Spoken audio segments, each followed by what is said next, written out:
छंदों के अध्ययन की श्रृंखला में आज हम भुजंग प्रयातम छंद का अध्ययन करेंगे। भुजंग प्रयातम वर्णिक छंद है। इसका लक्षण है भुजंग प्रयातम भवेदेश चतुर्भिः। अब ये कह रहा है कि भुजंग प्रयातम छंद उसे कहा जाता है जिसमें भवेद और लिखा है ये मतलब य। यहाँ पे हमें क्या करना है, ये जो य होता है कैसे बनता है, दौधन य से मिलकर बनता है। किससे? दौधन य, दौधन य से मिलकर के क्या बनता है, द्य बनता है। तो आप लोगों को बस इतनी बात स्मरण रखनी है कि जो यहाँ पे क्या लिखा है य और लिखा है चतुर्भी ना। तो इसलिए कह रहा है कि जिसमें चार क्रमशः यगण हो तो उसे क्या कहते हैं, भुजंग प्रयातम छंद कहते हैं। अब इसका उदाहरण भी हम लोग देख लेते हैं।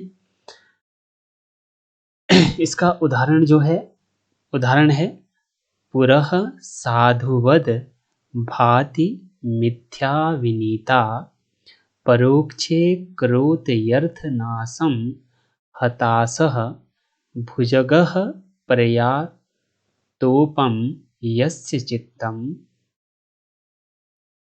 तज्जेतादृशं दुश्चरितम कुमित्रम। अब इसका जो हिंदी सामान्य सी हिंदी अर्थ है वो भी यहाँ नीचे दे दिया है।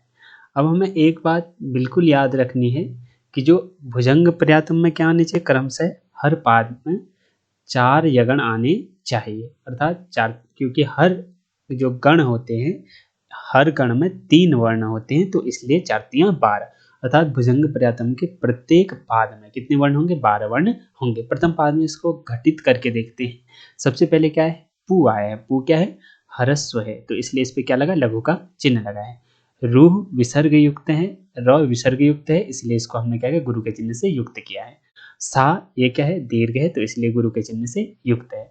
और यहाँ पे क्या है, धू ये लघु है, तो इसलिए इसे क्या किया, लघु के चिन्ह, हरस्व है इसलिए लघु के चिन्ह से युक्त किया है। दो हरस्व है लेकिन आधे द से युक्त है, तो इसलिए इसके भी क्या मान लिया हमने, दीर्घ मान लिया है और गुरु के चिन्ह से युक्त किया है। भा क्या है, ये भी क्या है, दीर्घ है, इसलिए गुरु के चिन्ह से युक्त है।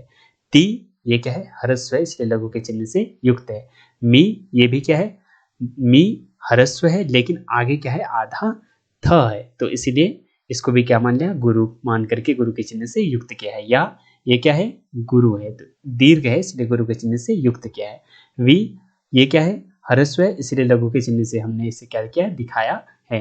नी ये क्या है, दीर्घ है, इसलिए गुरु के चिन्ह से इसे दिखाया है। और ता ये क्या है, दीर्घ है, तो इसलिए इसे क्या किया है, गुरु के चिन्ह से दिखाया है। अब हम ये बात जानते हैं कि जब सबसे पहले क्या है, लघु आए, फिर गुरु आए, फिर गुरु आए, तो उसे हम क्या कहते हैं, यगण कहते हैं। तो सबसे पहले एक यगण आ गया है।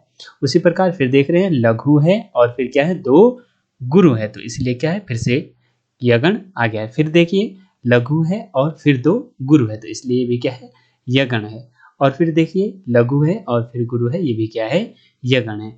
अर्थात इस प्रथम पाद में 4 यगण आए हैं, इसीलिए क्या है, भुजंग प्रयातम छंद का उदाहरण है। इसी प्रकार हमें स्मरण रखना है कि द्वितीय पाद में भी ये लक्षण घटित होना चाहिए और यहाँ पर ये लक्षण घटित भी होगा, आप लोग देखेंगे तो इसको। और ऐसे ही क्या है, तीसरे पाद में भी ये लक्षण घटित होगा और चौथे पाद में भी ये लक्षण घटित होगा। अब हमें परीक्षा में इतनी सी बात स्मरण रखनी है, इस भुजंग प्रयातम छंद का लक्षण हमें स्मरण रखना है, साथ ही इसका उदाहरण भी हमें स्मरण रखना है। और इस उदाहरण में भुजंग प्रयातम छंद का लक्षण किस प्रकार से घटित हो रहा है, ये भी हमें परीक्षा में लिखते समय दिखाना होगा। बस आप इतनी सी बात स्मरण रखेंगे तो भुजंग प्रयातम छंद को आप आराम से कर पाए।